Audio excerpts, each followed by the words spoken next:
Lakeland Currents, your public affairs program for north central Minnesota. Closed captioning is made possible by Bemidji Regional Airport, serving the region with daily flights to Minneapolis-St. Paul International Airport. More information available at bemidjiairport.org. Hello again, everybody. I'm Ray Gildow, co-host of Lakeland Currents.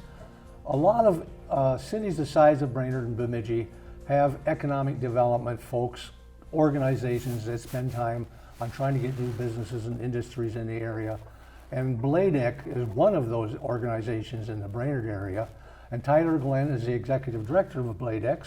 And we're going to talk a little bit about what BLAEDC is, what they do, and welcome to Lakeland Currents. Yeah, thank you. Yeah, thank you, Ray. I appreciate you having me. Yeah, could you just tell us a little bit about your background before we get into what BLAEDC is? Yeah, absolutely. So I'm originally from southern Minnesota, a small town, Grand Meadow. Grew up, born and raised there. Graduated from high school there, and then went on to college. Went to Hamline University and played football and baseball there, and got a degree in economics. And then started working in the private sector after that, and then spent about 12 years working for the Mayo Clinic in Rochester.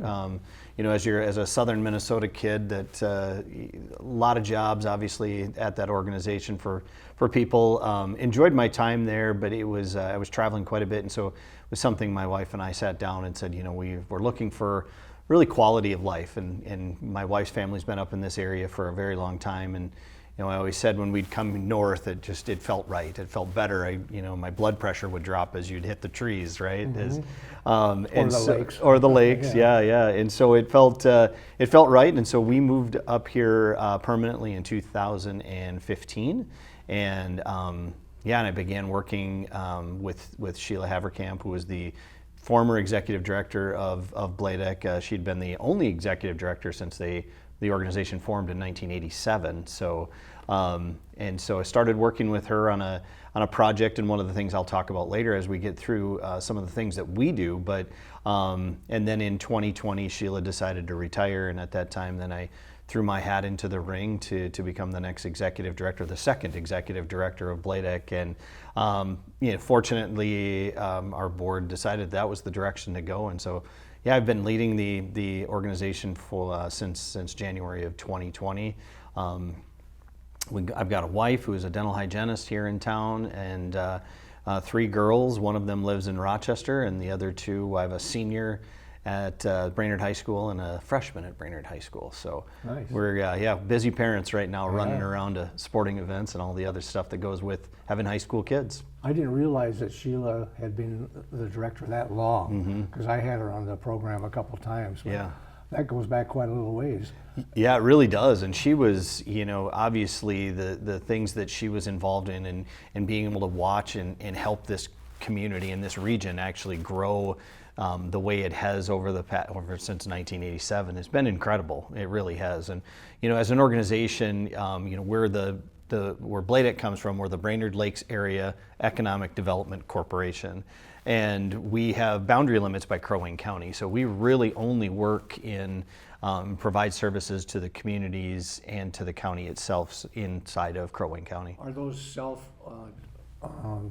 Are those boundaries something you decided, or did somebody else decide? It was determined. I think when they started the organization, and how we receive funding. We're a 501c3, so we're a nonprofit organization, and so we receive funding from the communities, individual communities, as well as the county for to cover our operations, and the costs of running our organization come from about 65% of our funding comes from those communities and the county itself, and then we have about another 20% that is from our membership base, so organizations, businesses that believe in the mission and the things that we're doing to help grow this area.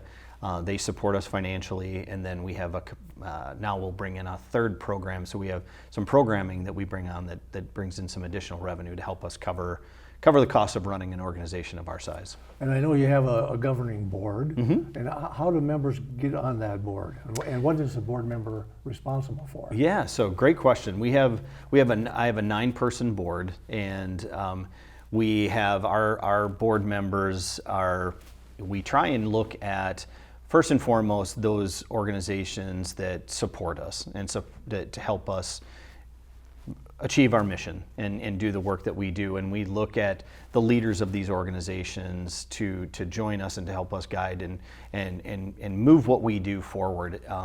They have the ability to serve three-year terms, so they can serve a full 9 years if they stay through the duration. They can serve 9 years on our board.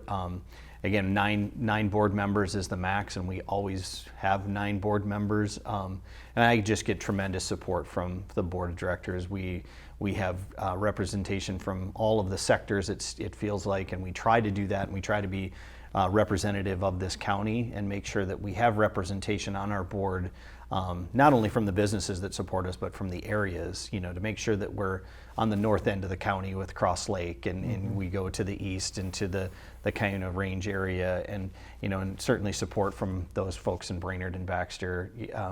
So yeah, it's they guide me in how we move our mission forward, and the programs that we decide to bring forward with, the impetus of that is to help get to and solve some of the problems that we're having here locally, whether it be gap financing. We have a program that provides some funding for businesses as they're trying to grow and expand. We also have an individual, Mike Bierkness, in our office that does what we call corporate level recruiting. So he hires management positions and up for member businesses of our organization, and so our board guides us on how we keep moving some of those missions forward, but just the general oversight of what we do, and as board members transition out, I look to my sitting board now and take suggestions and take names, and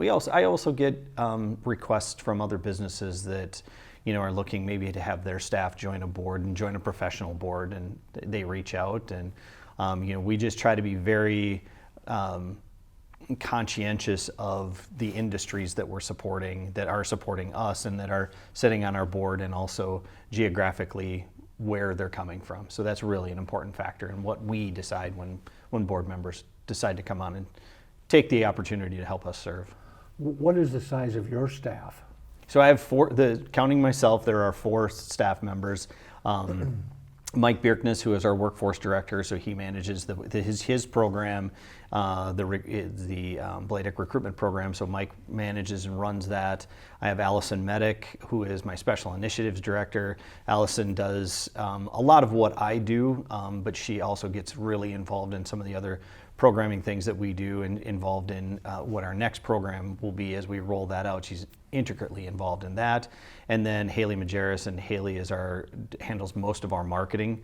So the world of social media and the way things are marketed today, Ray, that's not my lane. I stay out of that as much as I can. So Haley's young and understands that platform and understands how we need to be getting out there and marketing ourselves a little bit different than we used to. About 2 years ago, we went through a full rebranding of the organization, new really? colors, new logos, and it really just something that the board said, we really just need to freshen this up, and we need to be a bit more modern with what we're doing and how we're presenting ourselves. And then with that, we brought Haley on to really help us push our marketing efforts forward, and really utilize the brand that we decided to go with, and we've been very happy with what we have. But yeah, that's the full size of our staff, and if we have other projects, we can bring on contract employees, but 4 of us full time. So if I'm a new organization coming to town, maybe I don't have as much money as I need to get this off the ground,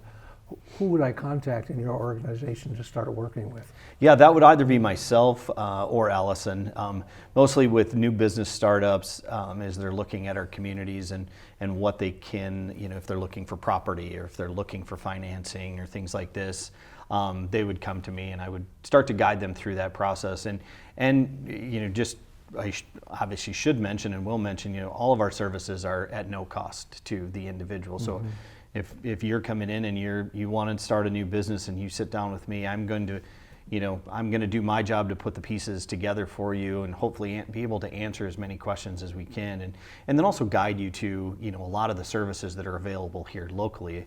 When you talk about the North Central Small Business Development Center, which is housed at Central Lakes College, we're a satellite office for the North Central SBDC, which is run now by Katie Hepner, and they do a fantastic job of offering business mentoring. My former neighbor. Your former neighbor, yeah. Nice.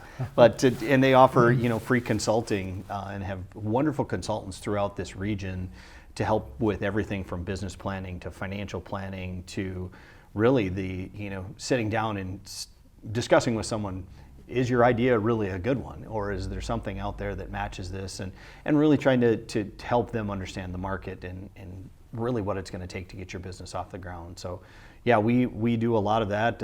Probably, I would say we've probably done 250 to maybe 350 hours of that type of consulting just so far in 2024. Wow. There was an interesting research article published in the Brainerd Dispatch a few weeks ago about the potential growth in the area. Did you happen to catch that article? Yeah. I was just amazed at the projections, not only for the Brainerd area, but for the region. Crow Wing County, Cass County, not so much maybe to the west as it is up this corridor where all the lakes are. Have you done a lot of work with the University of Minnesota, like Ben Winchester? Have you done any work with Ben? Yeah, we do quite a bit of work with the University of Minnesota, with their extension office, and in fact, I'm in the middle of a project with them right now, and we're trying to validate a system that we're bringing online and a service that we're bringing online. So we're trying to do some things to understand if this system is as accurate as we think it is. And so working with the University of Minnesota, they have access to some other tools that we don't have access to. But when you talk about the projections on growth and what that looks like for our region, we've been facing it for a handful of years now. I think we had about from 2023, the full year of 2023, I believe we had, a 2.5% to 3.5% growth just in Crow Wing County.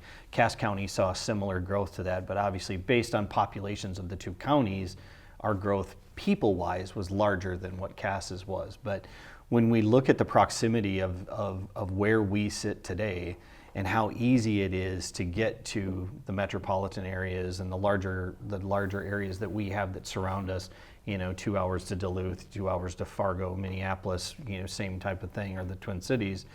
And obviously with our airport here as well, we have the ability to move people in and out of here pretty quickly. But what we're seeing is we're seeing a nice growth. We're seeing, I think, more people moving into their cabins their permanent homes.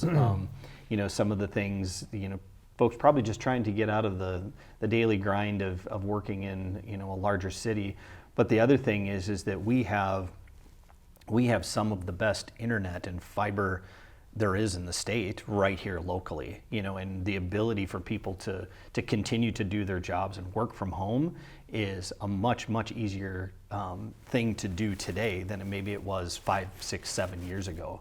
And that is also, I think, leading to some of our growth here is the end companies and their flexibility in allowing folks to work remotely has been really a key component in watching our growth up here, is that it's easier to be here and be where you're happy and be where your blood pressure is dropping. So yeah. When you look at the projected growth, what are some of the obstacles that you're going to be bumping into? Yeah, definitely one of the biggest ones, and it's a hot button, and we're talking about this honestly, Ray, on a daily basis now, is the impact of housing, and we have a lot of organizations around here that are really trying to focus their attention on how do we impact this and how do we fix that. The common phrase that we hear is we don't have enough affordable housing in this region. And at the end of 2019, the Crow Wing County HRA commissioned a housing study, and that housing study told us that before 2030 we were going to be needing roughly 4,000 new homes. Wow! And it's not just homes; it's apartments. It's all of that 4,000. And when you look at that and say, are we really going to see that kind of growth over the next, at that time, over the next 10 years? We're seeing it. It's happening. And so that report covered the entire county, and it was really spot on. And they knew, really, as they sometimes projections are just that, they're projections, and we don't know that that's going to be accurate. But the barriers now that we face, the cost of construction, we are seeing interest rates that are coming down a little bit now, so that's going to help, I think, alleviate some of the concerns. But when you're looking at, today now a single family home is probably averaging about $325,000 to $350,000, and that's a single family home. And it's a struggle. If people are making, people need to make a living wage, or a wage that's going to be able to justify the cost of that. And that's where some of these, other things like, do we build townhouses now? Do we look at how many more apartment buildings can come in? But we need large developers to come in and be willing to, put their foot in the ground here and say, yeah, we're going to build this, and it can cash flow for them as well. It's still, at the end of the day, the business model has to make sense, whether it's for you and I as individual homeowners, or if it's for a developer coming in here saying, this is what we need. And the barriers that also, along with construction costs, is we start to see the infrastructure needs, as we look at where can we get water and sewer in some of our communities, and especially in some of our smaller communities throughout the county. As you look at, Crosby as its growth pattern over there, and where they're a little bit landlocked, and if they want to bring in, and there's new areas that they can move to, they maybe have to annex something into the city. But does the infrastructure go there? And so when you look at the price of a lot to build a single family home on, and that lot, let's just say today it's $25,000. Well, if you don't have water and sewer to it, now we're adding wells and we're adding other things to that lot, so the price just keeps going up. The affordability then becomes much more of an issue when it comes to that. So as we look at infrastructure in some of our communities, as Brainerd and Baxter continue to do what they do, and Baxter continues to build out, with that growth comes infrastructure, and then assessments and things like this happen. So we look to the state. Hopefully the state continues to invest in some programs that will allow for communities like ours to get some infrastructure assistance, help our cities to help them continue to grow in a fashion that's affordable. And again, I think no matter who we're going to talk to, affordability is always going to be one of the key components in how we grow. I just looked at a study yesterday about climate change and how it's impacting the United States. And we're living in counties with low impact.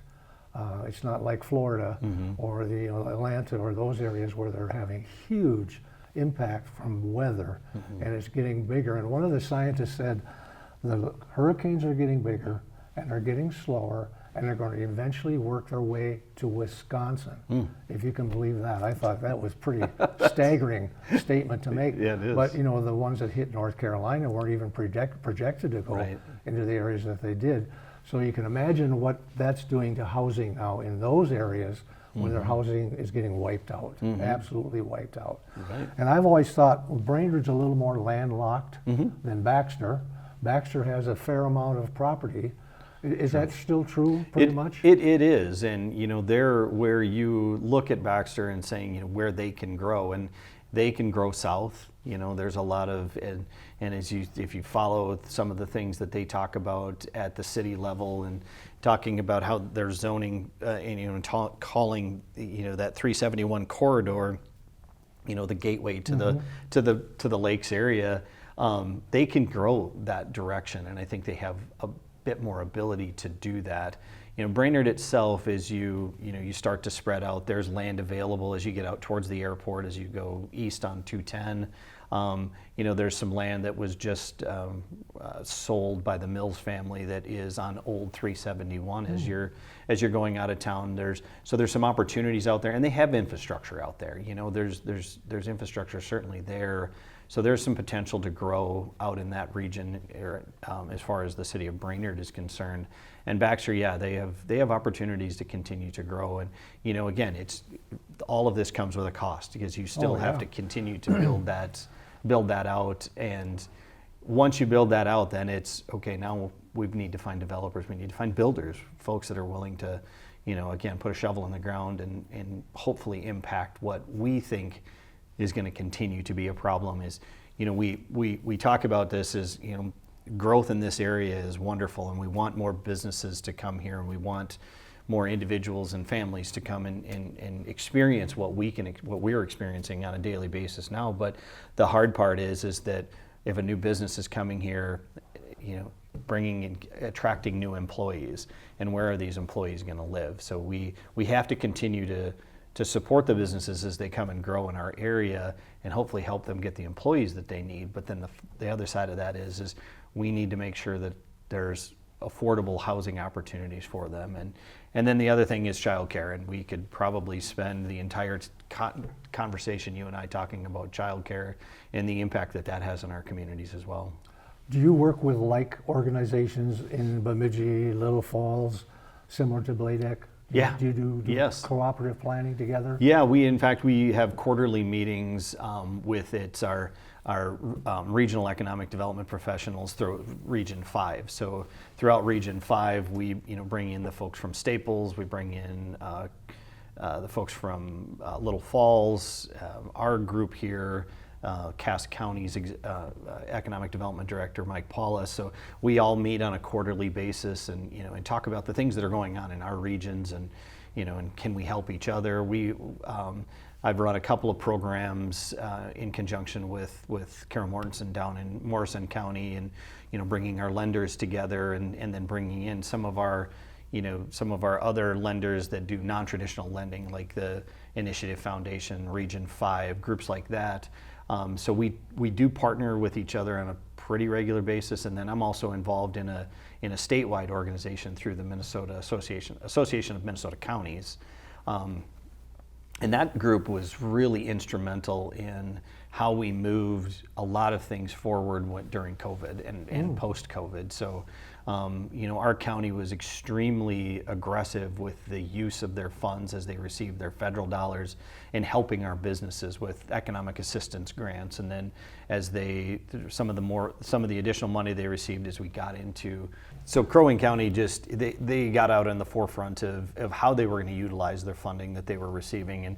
And so with being involved in these other economic development professionals throughout the state, I was able to tell these folks, hey, here's where we're at, or as we looked at how we were going to grant dollars out, what the applications looked like. And then in fact, also when we started, Crow Wing County here started their housing trust fund, I had economic development professionals from all of these other counties saying, there's money out there and we'd like to start a housing trust fund as well. And so it really gives us the ability to navigate through even different organizations like the Housing and Redevelopment Authority, and getting those to the folks throughout the state that can help their economic development people impact their communities and what's happening in there. So we've been very fortunate to be involved in these groups. We have a state organization as well, and our state organization, we meet a couple times a year, but it really is nice to sit down with folks that are dealing with the same things that we're dealing with in different scales. Last year I had University of Minnesota staff on, and we're talking about the number of people that leave Brainerd to go to work, and the number of people that come from somewhere else to Brainerd. It almost offset itself. Yeah. I'm not going to use the statistics because I don't remember them, but I couldn't believe the amount of people that leave. And then I guess I can believe it when you're coming in, because I live in Staples. Yeah. When you're coming in from the west, it's bumper to bumper traffic in the morning, and in the evening it's bumper to bumper traffic the other way. So that's got to affect how you plan things too, doesn't it? It really does, and especially as we talk, even as housing comes up again. But our statistics show us that it's the average commute in this county is 21 miles. So 21 miles, whether you're from the outside coming in or from the inside going out, 21 miles is the average commute distance in this region. Wow. And when we start to think about that and put that into context, 21 miles, if you're on 494 or 94 in the metropolitan area, is probably taking you an hour and a half. Yeah. 21 miles here, unless you're, stopping for a deer, you're probably getting there in 20 to 25 minutes, So it's the ability for us, to have folks that live on the outskirts, and especially as we, bring larger businesses in here, like our hospital systems, a physician, might live in Baxter that works in Crosby. A physician might, or their staff might live closer to Fort Ripley and come into the Brainerd hospitals. And so, yeah, it's definitely something that we track, and we pay attention to where that is, because as we're recruiting people, especially as Mike's recruiting people, telling them that, the commute up here it's not the metropolitan commute. No, and no. It's actually, if you think about it, I mean, you probably enjoy your drive coming in because it's beautiful. Oh, yeah. And now everything's turning, so. We're out of time. Okay. And you did a great job, and I know that BLAEDC is a great organization. How do people get a hold of you? Yeah, thank you, and I really appreciate you having me on, Ray. This is fun. I'm glad I got the opportunity to sit down with you and do this. But you can reach us through our website, which is www.growbrainerdlakes.org, or we're located here on 224 West Washington. We're in the same building as the Brainerd Lakes Chamber of Commerce. So come in and hop on our website. You can find out a lot from our website, or just pop in. We're open every single day of the week. Tyler, again, thanks for jumping on with us. It's very good information, and it's a great organization. Yeah, I really appreciate you having me, Ray. You I've bet. enjoyed my time. You've been watching Lakeland Currents. I'm Ray Gildow. So long until next week.